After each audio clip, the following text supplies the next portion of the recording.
అందరికీ నమస్తే. ఇద్దరు ఎమ్మెల్యేలు కొట్లాట, మాటకు మాట కాదు, ఏకంగా చేతులు పెట్టి తోసేస్తున్నారు. ఒక ఆయనేమో పాడి కౌశిక్ రెడ్డి బీఆర్ఎస్ ఎమ్మెల్యే, ఇంకో అతను బీఆర్ఎస్ఓ కాంగ్రెస్లో తెలియదు, ఎందుకంటే ఆయన కాంగ్రెస్లో చేరిండు బట్ కాంగ్రెస్లో చేరలేదని చెప్తున్నాడు. ఆయన డాక్టర్ సంజయ్ జగిత్యాల ఎమ్మెల్యే, ఈయనేమో హుజరాబాద్ ఎమ్మెల్యే. చూసారు కదా కరీంనగర్ మీటింగ్. అది అసలు ఏం జరిగింది, ఎందుకు ఈ ఫైటింగ్ కారణం ఏంది, దీని బ్యాక్గ్రౌండ్ ఏందో చెప్పే ప్రయత్నమే ఈ వీడియో. ఏంటంటే రేపు 26వ తారీఖు 3-4 స్కీమ్స్ లాంచ్ చేస్తామని చెప్తుంది కదా గవర్నమెంట్. దానికి సంబంధించిన సమీక్షా కార్యక్రమం ఇది. ఈ సమీక్షా కార్యక్రమంలో ఎమ్మెల్యేలు, మినిస్టర్లు ఉన్నారు. ఇన్ఛార్జి మినిస్టర్ ఉత్తమ్ కుమార్ రెడ్డి గారు ఉన్నారు, శ్రీధర్ బాబు గారు ఉన్నారు, పొన్నం ప్రభాకర్ గారు ఉన్నారు, తర్వాత ఎమ్మెల్యేలంతా ఉన్నారు, అడ్లూరు లక్ష్మణ్, మిగతా ఎమ్మెల్యేలంతా ఉన్నారు. వీళ్ళు కూడా ఎమ్మెల్యేలే కాబట్టి ఆ మీటింగ్లో ఉన్నారు. అది సమీక్షా కార్యక్రమం. దీనిలో ఏమైందంటే ముందు కౌశిక్ రెడ్డి మాట్లాడాడు. కౌశిక్ రెడ్డి ఏం మాట్లాడాడో తెలిస్తే దాని బ్యాక్గ్రౌండ్ మొత్తం కూడా మీకు అర్థమవుతుంది. ఒకసారి కౌశిక్ రెడ్డి ఏం మాట్లాడండి వినండి. ఫస్ట్ ఏమీ లేనప్పుడు గొడవ కన్నా ముందు పాడి కౌశిక్ రెడ్డి మాట్లాడింది వీడియో వినండి. ఒక్క నిమిషం, శాసనసభ్యులుగా మాట్లాడుతున్నా, శాసనసభ్యులుగా మాట్లాడుతున్నా, మీరు కూడా ఓపిక ఉంటే బాగుంటుంది. రెండోది ఏంటంటే సార్, ఇప్పుడు మీరు 10 crores SDF ఫండ్ ఇచ్చారు సార్. మా హుజరాబాద్ కాన్స్టిట్యూన్స్ లో 10 కోట్లు SDF ఫండ్ ఇచ్చారు కూడా. ఈ ఫండ్ ఇచ్చిన తర్వాత ఓడిపోయిన థర్డ్ ఉన్న వాళ్ళకి మీరు ప్రొసీడింగ్ కాపీ ఇచ్చారు. ఈ ప్రొసీడింగ్ కాపీలో కాంగ్రెస్ పార్టీ ఇన్ఛార్జ్ అని ఇచ్చారు సార్. ఈ పైసలు అనేది ప్రభుత్వంవి, కాంగ్రెస్ పార్టీ కావు. ఖచ్చితంగా దీంట్లో మీరు ఇట్లా కాంగ్రెస్ పార్టీ ఇన్ఛార్జ్ అని ఇవ్వడం మాత్రం, అది కూడా జియోలో ఇవ్వడం అనేది చాలా తప్పు అని మీకు కూడా విజ్ఞప్తి చేస్తున్నాం సార్. దీనికి డిఫరెన్స్ మీరు చూడొచ్చు సార్. మా హుజరాబాద్ కాన్స్టిట్యున్సీలో సార్, ఒక్క నిమిషం సార్, సార్ చెప్పండి, మాకు అవకాశం వస్తలేదు. హుజరాబాద్ కాన్స్టిట్యున్సీలో ఒక్క నిమిషం సార్, ఒక్క నిమిషం. హుజరాబాద్ కాన్స్టిట్యున్సీలో, కరీంనగర్ లో, తర్వాత మన కోరుట్లలో అండ్ సిరిసిల్లాలో 4 గా ఇట్లనే ప్రొసీడింగ్స్ ఇచ్చారు sir. Which is not right sir. దీంతో పాటు సార్ మీరు చూడొచ్చు, వేములవాడలేమో ఎమ్మెల్యే గారు ఇచ్చిన ప్రపోజల్ మీరు ఇచ్చారు సార్. మానకొండూరులో కూడా మీరు ఎమ్మెల్యే గారు ఇచ్చిన ప్రపోజల్ ఇచ్చారు సార్. మా దగ్గర మాత్రం ఇస్తలేదు సార్. రెండోది సార్, మాకు ఇంద్రమ్మ కమిటీలు కూడా మీరు కమిటీ ఏదైతే ఏపించారో సార్, ఇంద్రమ్మ కమిటీ అన్ని కూడా ప్రపోజల్ ఎమ్మెల్యేగా పొద్దున సాయంత్రం కానీ తిప్పి పెట్టినా కూడా మళ్ళా దాన్ని కమిటీలు ఏపించి ఇచ్చినా సార్. మాది ఒక్క కమిటీ కూడా ఒక్క మెంబర్ కూడా లేకుండా పూర్తి కాంగ్రెస్ వాళ్ళకే ఇచ్చింది సార్. కానీ దయచేసి ఇంకా ఇది మాత్రం పార్షాలిటీ చూపించొద్దని మీ అందరికీ కూడా విజ్ఞప్తి చేస్తా ఉన్నాను. ఇది పాడి కౌశిక్ రెడ్డి మాటలు విన్నారు కదా. ఈ వీడియోలో ఆయన మాట్లాడిన మాటలు మీకు అర్థమైనాయి అనుకుంటున్నా. కాన్స్టిట్యున్సీలో ప్రతిపక్ష పార్టీ ఎమ్మెల్యేలు ఉన్న దగ్గర ఆ ఎమ్మెల్యేలకు సంబంధం లేకుండా ఓడిపోయిన కాంగ్రెస్ వాళ్ళని ఇన్ఛార్జీలో వేసుకున్నారు. ఇప్పుడు హుజరాబాద్ ఉదాహరణకు తీసుకుంటే ప్రణవ్ కుమార్ ప్రణవ్ అనేతను కాంగ్రెస్ అభ్యర్థి ఓడిపోయాడు, 3వ ప్లేస్. ఇప్పుడు ఆయన్నే ఇన్ఛార్జ్ అక్కడ. ఇప్పుడు ఏకంగా గవర్నమెంట్ అఫీషియల్ ప్రొసీడింగ్స్ మొత్తం ఆయన పేరు మీద ఇస్తున్నారు. ఒక ఎమ్మెల్యే పేరు ఉండాల్సిన దగ్గర ప్రణవ్ అనే పేరు ఉంటున్నది. ఆయన ప్రొసీడింగ్స్ చూపిస్తున్నాడు 10 కోట్ల రూపాయలు. ఈ 10 కోట్ల రూపాయల ప్రొసీడింగ్స్ కూడా ఇంపార్టెంట్ కాదు. అంతకన్నా ఆడ లోకల్గా ప్రతిపక్ష పార్టీ ఆయన 3-4 కాన్స్టిట్యున్సీ చెప్తున్నాడు. కరీంనగర్ కాన్స్టిట్యున్సీ గంగుల కమలాకర్, సిరిసిల్ల కేటీఆర్, ఇట్లా ప్రతిపక్ష పార్టీ ఎమ్మెల్యేలు ఉన్న దగ్గర, పర్టికులర్లీ బీఆర్ఎస్ ఎమ్మెల్యేలు ఉన్న దగ్గర అట్లయితుంది. గుర్తుపెట్టుకోండి. ఆర్మూర్లో ఆ మధ్య అయ్యింది, ఆర్మూరు సర్దుకున్నది. ఇప్పుడు మిగతా బీఆర్ఎస్ ఎమ్మెల్యేలు ఉన్న దగ్గర ప్రతిపక్ష ఎమ్మెల్యేలు అంటే ఓడిపోయిన ఎమ్మెల్యేలు, ప్రతిపక్ష ఎమ్మెల్యేలు కాదు, ప్రతిపక్ష ఎమ్మెల్యేలు ఉన్న దగ్గర ఓడిపోయిన ఎమ్మెల్యే అభ్యర్థులే ఎమ్మెల్యేలుగా వ్యవహరిస్తున్నారు కాంగ్రెస్ వాళ్ళు. అయితే ఈ జనవరి 26కు సంబంధించిన అఫీషియల్ ప్రోగ్రామ్స్లో కూడా, ప్రొసీడింగ్స్లో కూడా ఆయన పేరే పెట్టినట, ప్రణవ్ అనే పేరే పెట్టినారు. అది ఆ అంశం మాట్లాడుతున్నాడు. పాడి కౌశిక్ రెడ్డి మాట్లాడుతుంటే అడ్లూరి లక్ష్మణ్ ఎవరు, ధర్మపురి ఎమ్మెల్యే. ఆయన మధ్యలో అడ్డు తగులుతూ ఉన్నాడు. మీరు వీడియోలో అది కూడా గమనించి ఉంటారు. అడ్డం పడతా ఉన్నాడు మాట్లాడకుండా. అక్కడ జరిగింది అంటే ఒక బీఆర్ఎస్ ఎమ్మెల్యే మాట్లాడుతుంటే అధికార పార్టీకి సంబంధించిన విప్పు కూడా అడ్లూరి లక్ష్మణ్ అడ్డం పడుతూ ఉన్న సిచ్యువేషను, అది ఈ గొడవకు ప్రధానమైన కారణమైంది. తర్వాత నెక్స్ట్ ఈయన మాట్లాడిండు, తర్వాత ఇంకొకరు మాట్లాడిండ్రు. ఆ తర్వాత నెక్స్ట్ ఆయన మాట్లాడుతున్నాడు. ఎవరు, డాక్టర్ సంజయ్ గారు మాట్లాడుతున్నారు. ఆయన జగిత్యాల ఎమ్మెల్యే. ఆయన మాట్లాడడం స్టార్ట్ చేయగానే పాడి కౌశిక్ రెడ్డి అందుకున్నాడు. ఆ వీడియో కూడా చూడండి మీరు.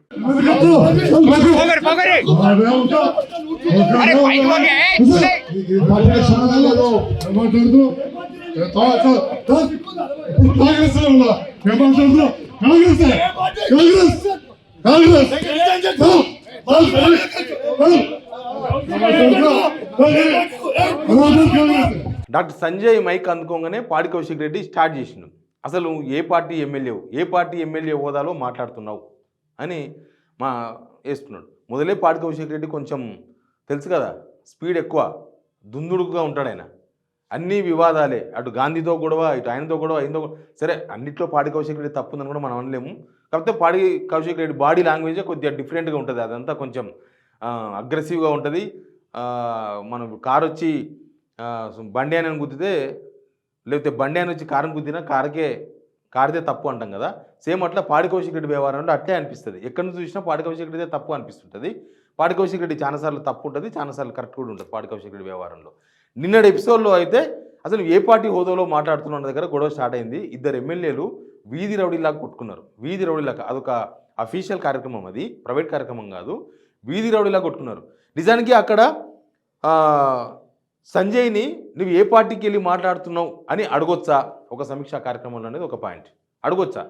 నిజంగానే ఆయన బీఆర్ఎస్ నుంచి కాంగ్రెస్కి పోయిండు అనేది వాస్తవం. కానీ ఆయన నేను కాంగ్రెస్లో చేరలేదు, నేను దేవుని కనుక కప్పుకున్నానని చెప్పుకున్నాడు ఆయన. తర్వాత మళ్ళీ ఇంకా ఆయన కాంగ్రెస్ కార్యక్రమాలే ఉన్నాడు.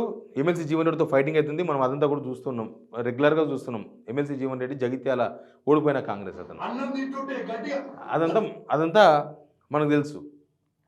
అయితే ఇక్కడ అది వేదికన, పాడి కౌశిక్ రెడ్డి నువ్వు ఏ పార్టీలో ఎమ్మెల్యేవు అని అడగడానికి అది వేదికన అనేది ఒక పాయింట్. వేదిక ఎందుకు కాకూడదు? ఇక్కడ పాడి కౌశిక్ రెడ్డి మాట్లాడుతుంటే ఆయన అడుగున్నాడు కదా, నీ సబ్జెక్ట్ ఏంది, నువ్వేంది అని అడుగున్నాడు కదా అంటే అది కరెక్టే.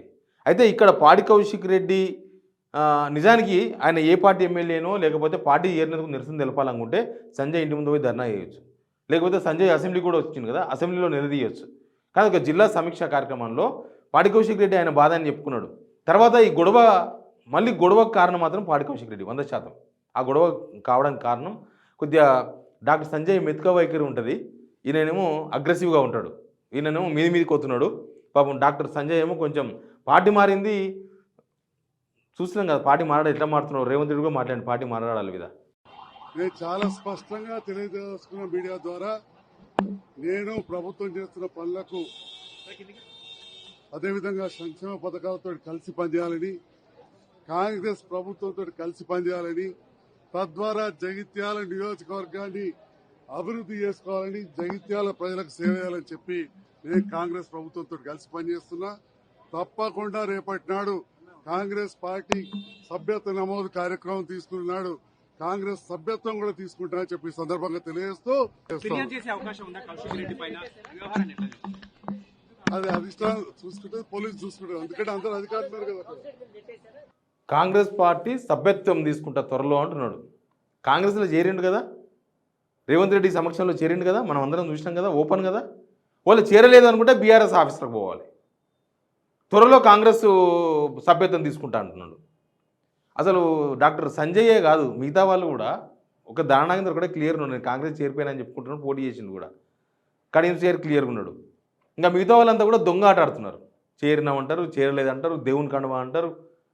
ఆ కన్ఫ్యూజన్ ఎందుకు? ఇప్పుడు బీఆర్ఎస్ వాళ్ళు గల్లబట్టి అడిగితే ఏం చెప్తారు మీరు? ఇప్పుడు అదే కదా, పాడి కౌశిక్ రెడ్డి గల్లబట్టి అడిగిండు నువ్వు ఏ పార్టీలో ఉన్నామని, ఏం సమాధానం చెప్తాడు? ఏం సంబంధం? ఇది ఎట్లున్నదంటే ఈ మధ్య డేటింగ్ అంటారు చూడు, డేటింగ్ లాగా అయిపోయింది ఇది. పెళ్ళి కాదు కానీ అన్నీ అవుతాయి. ఇప్పుడు కాంగ్రెస్తోనే ఉన్నాడు, సభ్యత్వం తీసుకోలే కానీ కాంగ్రెస్లోనే ఉంటాడు, అన్నీ అవుతాయి. కాంగ్రెస్తో డేటింగ్ చేస్తున్నా సంజయ్. పోతే పోవచ్చు, ఏముంది, ఎమ్మెల్యేలు పార్టీ మారితే జనం చూసుకుంటారు, లేకపోతే కోర్టులు, అది వాళ్ళ ఇష్టం. సిద్ధాంతాలు అవన్నీ ఏం లేవు ఇప్పుడు. ఎవరి సిద్ధాంతం వాళ్ళదే, ఎవరి రాద్ధాంతం వాళ్ళదే. కాబట్టి దీనిలో ఆయన తప్పు చేసిండు, క్షమించరాని తప్పు చేసిండు అనేది కూడా ఏం కాదు. అందరు చేసిండ్రు, ఆయన చేసిండు. అంతకుముందు కొంతమంది మారిండ్రు, అంతకుముందు బీఆర్ఎస్లో చేరలేదా? మరి వాళ్ళు చేసిన తప్పే అందమ్మా. అది తప్పైతే ఇది తప్పే, ఇది కరెక్ట్ అయితే అది కరెక్టే. సరే అవన్నీ లీగల్గా జరుగుతూ ఉంటాయి. కాకపోతే క్యారెక్టరిస్టిక్ జగిత్యాల జనం చూసుకుంటారు. ఆయన చేరిండు, ఈ తమాషా అంతా కూడా జగిత్యాల జనం చూసుకుంటారు. ఎనీవే ఈయన తర్వాత పాడి కౌశిక్ రెడ్డి మాట్లాడాడు, ఆయన మాట్లాడింది కూడా వినండి ఒకసారి. ఖచ్చితంగా నేను చెప్తున్నా, పార్టీ మారిన ఎమ్మెల్యే సంజయ్ సిగ్గు, శరము, లజ్జ, మానము, అన్నం తింటుంటే ఇలా నీకు దమ్ముంటే రాజీనామా చేయి. నువ్వు రాజీనామా చేయి, ఆడ కాంగ్రెస్ టికెట్ నుంచి పోటీ చేయి, నువ్వు గెలుస్తావా చూస్తా. చలో నీకు దమ్ముంటే సవాల్ విసురుతున్నా, ఈ 10 మంది ఎమ్మెల్యేలను మీరు రాజీనామా చేయరి. హుజరాబాద్ ఎమ్మెల్యేకి నేను కూడా రాజీనామా చేస్తా. పోటీకి దిగుదాం, ప్రజల పక్షాన నిలబడదాం. ప్రజల పక్షాన నిలబడి ప్రజలు ఏమి జవాబు చెప్తారో, ఎట్ట జవాబిస్తారో చూద్దాం. పారి మీకు దమ్ము లేదా? ఇది సవాల్. ఈ మొత్తం ఎపిసోడ్లో కాంగ్రెస్ ఆడిన దొంగ ఆటనే ప్రధానమైన కారణం. ఇప్పుడు వాళ్ళని చేర్చుకుంటే వాళ్ళు కాంగ్రెస్ ఎమ్మెల్యేగా చేర్చుకున్నాను అనుకో, కౌశిక్ రెడ్డి నువ్వు ఏ పార్టీ ఎమ్మెల్యే అని అడిగే అవకాశం ఉండదు, స్కోప్ ఉండదు. ఆయన కాంగ్రెస్ ఎమ్మెల్యేగా ఇప్పుడు వాళ్ళ పక్కన ఉన్న మంత్రులు కూడా సపోర్ట్ చేసే పరిస్థితుల్లో లేరు కదా. ఆయన కాంగ్రెసా బీఆర్ఎస్ఆ? ఆ గుడ్డు ఏ కోడి పెట్టిందో తెలుస్తలేదు. సంజయ్ అయిన గుడ్డు ఒక గుడ్డు ఉంటే ఆ గుడ్డును కాంగ్రెస్ అనే తల్లి పొదుగుతలేదు ఆ గుడ్డు మీద. బీఆర్ఎస్లు మా గుడ్డు కాదు, అయిపోయింది ఈ కథ అంటున్నారు. అది అనాథ గుడ్డ అయిపోయింది. సంజయ్ అనేదాన్ని ఒక అనాథ పిల్ల అయిపోయింది ఆడ. మంత్రులు కూడా ఆయనే ఉన్నారు, సపోర్ట్ చేయొచ్చు కదా ఆయనకి. కాదు ఆయన కాంగ్రెస్ కాదు కదా, ఎందుకు సపోర్ట్ చేయాలి? వీళ్ళు బీఆర్ఎస్ అయితే వీళ్ళు ఓన్ చేసుకుంటారు, ఎవరు ఓన్ చేసుకునే పరిస్థితులు లేదు అక్కడ. కాంగ్రెసే దొంగాట ఆడుతుంది ఇక్కడ. కాంగ్రెస్ ఆడిన దొంగాటలో వీళ్ళంతా పాత్రదారులు. సంజయ్ మిగతా వాళ్ళంతా పాత్రదారులు. చేర్చుకుంటే గుండెలు నింపుకొని చెప్పాలి, చేర్చుకున్నాం మా పార్టీలా. ఏం చేసుకుంటారో చేసుకోండి, చేసుకోకపోతే మాకు సంబంధం లేదు. వాళ్ళెవరో మేమెవరో. ఈ ఎపిసోడ్లో దోషి ఎవరంటే ప్రభుత్వమే, కాంగ్రెస్సే దోషి.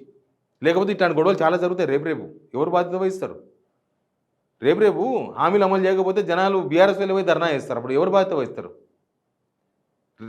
రిస్క్లో ఉన్నారు వాళ్ళు. మీ ఎమ్మెల్యేలు 9 మంది 10 మంది ఎమ్మెల్యేలు, దానంతో కలిపి 10 మంది పార్టీ మారిన ఎమ్మెల్యేలు. రిస్కే ఇది. వాళ్ళు ఏ పార్టీలో ఉన్నారో చెప్పుకోలేకపోతే ఇక అది ఎంత ప్రమాదం అంటే వాళ్ళకే కాదు, అన్నిటికీ ప్రమాదమే. ఎనీవే ఈ ఎపిసోడ్లో ఎమ్మెల్యేలు ఇద్దరు కూడా అట్లా వ్యవహరించాల్సింది అయితే కాదు. అది వేదిక కాదు. అడుగు, ఏ పార్టీలో ఉన్నామని అడగొచ్చు, కానీ అది వేదిక కాదు. నువ్వు తర్వాత బయటకు వచ్చినాక మాట్లాడుకోండి. అసెంబ్లీలో కలుస్తారు, లేకపోతే ఆయన ఇల్లు ఆయనే ఉంటుంది, జగిత్యాలలో ఉంటుంది, పోయి మాట్లాడుకోండి. లేకపోతే మీ కార్యకర్తలు పోయి ధర్నాలు చేస్తారు, చేసుకుని ఆల్రెడీ చేసిన కదా ధర్నాలు. అదైతే వేదిక కాదు. కానీ ఇద్దరు ఎమ్మెల్యేలు అట్లా వ్యవహరించడం కరెక్ట్ కాదు. అది గవర్నమెంట్ కార్యక్రమం, ప్రజల డబ్బులతో నిర్వహించిన కార్యక్రమం. దీనిలో దోషి మాత్రం 100% ప్రభుత్వమే. మళ్ళీ వీళ్ళిద్దరు వ్యవహరించే కారణం ప్రభుత్వమే. తర్వాత ఆ గొడవైంది. నిజానికి ఇద్దరు ఎమ్మెల్యేలు ఒక సమీక్షా కార్యక్రమంలో ఏం మాట్లాడుకోవాలి, బయటకు వచ్చినాక ఏం మాట్లాడుకోవాలి. ఇంకా పాడి కౌశిక్ రెడ్డి గొడవ ఎక్కువైపోయింది. ఆయన ఎత్తుకొచ్చేసింది బయటికి పోలీసులు. ఆయన మీద 3 కేసులు పోయినాయి. ఇప్పుడు పోలీసు వాళ్ళు ఒక కేసు పెట్టారు కరీంనగర్ 1 పోలీస్ స్టేషన్లో. ప్లస్ ఆర్డీఓ ఒక కేసు పెట్టిండు. ప్లస్ ఆ గ్రంథాలయ కమిటీ చైర్మన్ ఎవరో ఒక కేసు పెట్టారు. పాడి కౌశిక్ రెడ్డి కోసం పోలీసులు వెతుకుతున్నారు. 3 టీములు అయ్యి వెతుకుతున్నారు. హైదరాబాద్లో వెతుకుతున్నారు, ఆయన కాన్స్టిట్యున్సీలో వెతుకుతున్నారు, ఆయన ఫామ్ హౌస్లో ఏమున్నావో అక్కడంతా వెతుకుతున్నాడు. ఆయన ఫోన్ ఎత్తట్లేదు ఎవరికి కూడా. కానీ ఈ ఇష్యూలో ఎవరి తప్పు అనుకోవాలి మనం. ఇప్పుడు ఆయన పార్టీ మారిన డాక్టర్ సంజయ్ అవును నేను కాంగ్రెస్లో ఉన్నా బరాబర్ అని చెప్పుకుంటే అయిపోతుంది. చెప్పుకోడు, కానీ కాంగ్రెస్లో జాయిన్ అయ్యాడు. వాళ్ళు బీఆర్ఎస్ ఎమ్మెల్యేగా ఉంటే నేను బీఆర్ఎస్లో ఉన్నాను ధైర్యంగా చెప్పుకోవాలి, బీఆర్ఎస్ ఆఫీస్కి పోవాలి, బీఆర్ఎస్ కార్యక్రమాల్లో పార్టిసిపేట్ చేయాలి. ఆయన నిన్న ఏమంటున్నాడు ఆ వీడియో కూడా వినండి. నేను చాలా స్పష్టంగా తెలియజేసుకున్న మీడియా ద్వారా నేను ప్రభుత్వం చేస్తున్న పనులకు అదేవిధంగా సంక్షేమ పథకాలతో కలిసి పనిచేయాలని, కాంగ్రెస్ ప్రభుత్వంతో కలిసి పనిచేయాలని, తద్వారా జగిత్యాల నియోజకవర్గాన్ని అభివృద్ధి చేసుకోవాలని, జగిత్యాల ప్రజలకు సేవ చేయాలని చెప్పి నేను కాంగ్రెస్ ప్రభుత్వంతో కలిసి పనిచేస్తున్నా. తప్పకుండా రేపటి నాడు కాంగ్రెస్ పార్టీ సభ్యత్వ నమోదు కార్యక్రమం తీసుకున్నాడు, కాంగ్రెస్ సభ్యత్వం కూడా తీసుకుంటానని చెప్పి సందర్భంగా తెలియజేస్తూ ప్రభుత్వం తేల్చకపోవడంతో ఇట్లాంటి జరుగుతూ ఉంటాయి. రేపు ఇట్లాంటి ఇంకా ఎన్ని జరుగుతాయో కూడా తెలియదు. Please subscribe signal TV.